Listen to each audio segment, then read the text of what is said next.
What's up guys, me Sam back for another video. Today we're going to be going over the small mystery box that just came out in After the Flash Mirage. And also we're going to be going over this amazing build which I've made. But basically this is we're going to first go over the weapons of the small mystery box. And I think the first one, probably my most favorite, are these. Hey sister, how you doing today? But basically the dual Ravkas, but with a 50-round drum for each gun. I love this. This is... Wait, just gotta put that back. And, look at that. They look beautiful. It's like a Glock 18 slide, or that's just a scrap slide. Maybe... This looks like a Scorpion.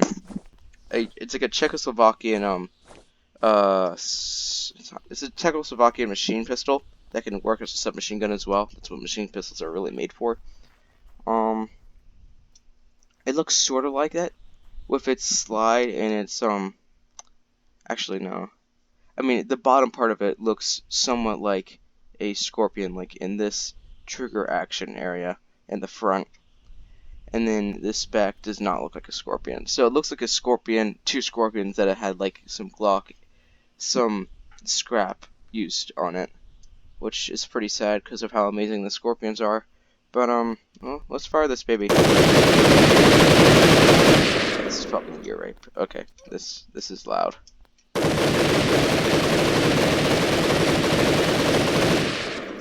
So this is if you just want to annihilate your enemies. Why is that still firing?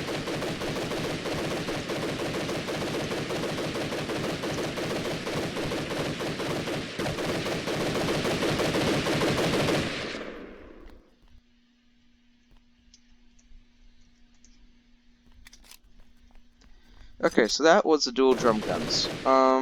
Next thing that came out in the small mystery box was a secondary, which is coincidentally another secondary. And it is the Superheated Dagger. And both of these are really, really cool, and I'm really happy that they brought these. This is the Superheated Spear. This is not the spear, it's the Superheated Dagger. It's basically the spear, but as the seal dagger, I think, the navy dagger. But obviously with the spear it has the grip, has a superheated blade, the battery that makes it superheated. I don't really know the dynamics of the superheated blades and all that stuff that came around, but basically it's a super hot dagger that will burn stuff when you stab it. So a bit over the top there, I'm not gonna lie, but you know. Anywho, we're going to be going over this build, because I need to make more texture for this. But anywho, this is my next rendition of my scrap base, basically. There's one that I built around here because I really liked it, and it was too big, so I made this smaller one. I'm going to first start off with that. Yeah, so...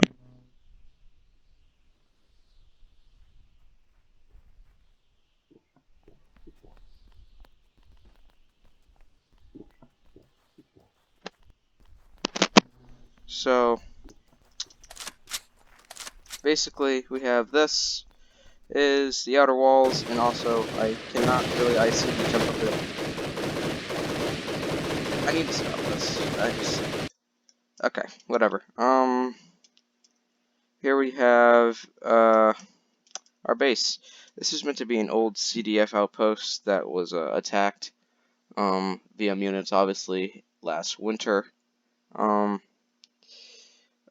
Probably when they were taking over Cliff Guard, and not Cliff Guard, Critterview, and such like that. So we have a little horse stable right here, and this whole entire area is covered in rusty barbed wire. So the trucks, like, it's just like one layer. It's not like super thick. It's like the truck to this side is covered in rusty barbed wire. Then this part is covered in rusty barbed wire, and this part is also covered in rusty barbed wire. And the wall's higher. So the thing with rusty things, and usually people in the wasteland, is that they don't have tetanus shots. And if they do not, then they get tetanus from this. And tetanus is a really deadly disease. It's really bad. It starts off with an infection, and it's most likely going to kill you if you don't get medical attention right away. And people who have tetanus shots, which is not that common because, look at this. It's all rusty. Like, if you just, say, bang your hand against this and you get a scrape, you get tetanus. I bet tetanus shots are like the thing that's the second most important, except from like a D-rat or something like that. But, first we got moss. This was made in the winter, and then it came around during the summer. Basically, yeah, it's old, very old. It's very run down too. This used to be a complete and total wall that just collapsed inward, covered in moss. These walls are supposed to be very run down. The only reason why this thing is still up is because of how sturdy it was built. So this was made with a double deadbolt. So the door has two deadbolts leading into the wood. And I don't have to say like you have to roll this to open it. No, you can shoot it open. I don't really care. But basically, you have to shoot it with a pretty heavy round because deadbolts are pretty thick. There is a shotgun round that is able to do that, but it's a police-only round, and it'll probably need perms or heavy lore to get. I'm not sure on that round because I haven't really looked it up, but in the lore. But it's one of the breaching rounds, so yeah. Or you could just like bash the door open. That can happen too. So let's just go inside here right now. Here I have probably one of my most detailed campfires ever. It has wood. Yay. So it's realistic. So, here we're gonna walk in here. This is a mechanic station. As you can see, there's a generator. And, here's a little mechanics area. The mechanics leads up here, and the mechanic is dead down here. The CDF grunt, so it's a CDF mechanic grunt. I'm not really sure on the CDF ranks either. I'm not that big of a faction person. You can talk to a person in the faction. I don't know all the ranks of the CDF, so I'm sorry. But basically, there's a CDF receiver, which is on the bottom. So basically, what happens? What would have happened was that guy's here. He's like, the mutants are attacking. He's like, oh no, we're all gonna die, and he can't really send any signals. All he has is a military radio. I can go back and forth. He puts down the things. He writes down a bit of stuff on the clipboard about what to say into the radio, which will be picked up by the CDF.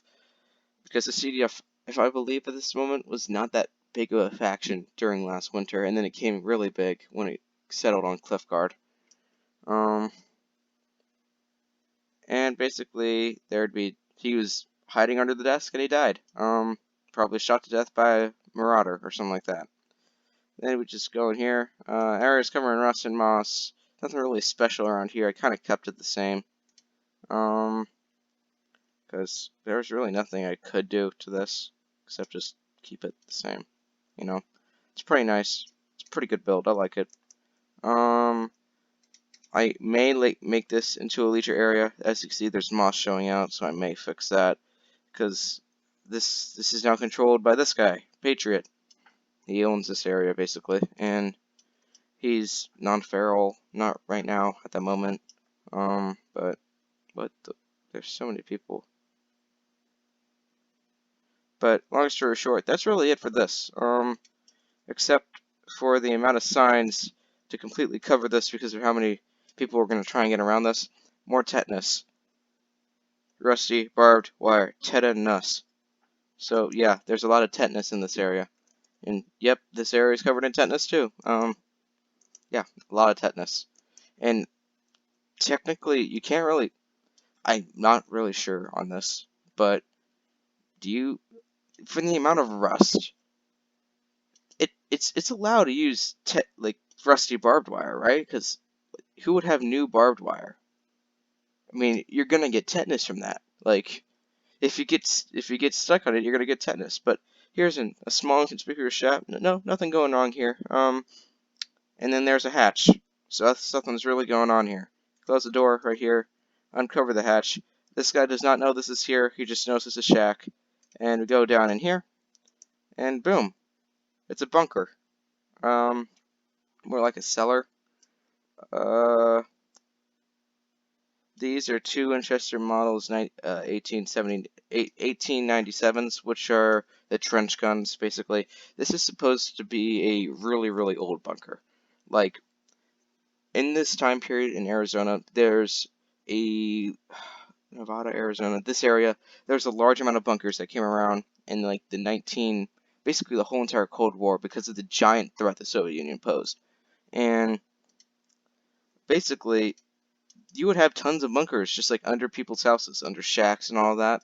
So this bunker would have been under like a shack, basically, in this person's area, and he would just go down here in case of a nuclear attack and survive. I mean, technically this would be like 20 feet underground, and it would be relatively safe from a faraway nuclear blast. Um, so I'm saying this was a metal wall covered, so it's pretty rusty on the outside. It's steel, and then you have wood. I was in Utah when I started to design this, and I wanted to go for a log cabin kind of feel. So I kind of did. There's some stuff over here: a pistol, a bucket, and an MRE. This area was settled probably by a wastelander, and he probably went out and died. So now it's forgotten, really. So he had a large amount of supplies, and he just went out with the ages. And we have an old gas generator. The pipe would be extending out, and it would be solar/gas generator. It would be brought in by the wastelander. But long story short, it's a bunker. So yay. And that's really all I have to go over this build. Uh, this is, yeah, this is all I really have to say. But thank you guys for watching this video. Please like and subscribe. That would be super helpful for my channel. And if you want to see more videos about the mystery boxes, of course I'm going to do some. But more videos about builds like these, and if you just want to see more stuff like this, please click the notifications bell. I mean, I make new videos about once a week, maybe more often, probably more often nowadays because of the new mystery boxes that are coming out. But long story short, thank you guys for watching, and I'll see you guys later.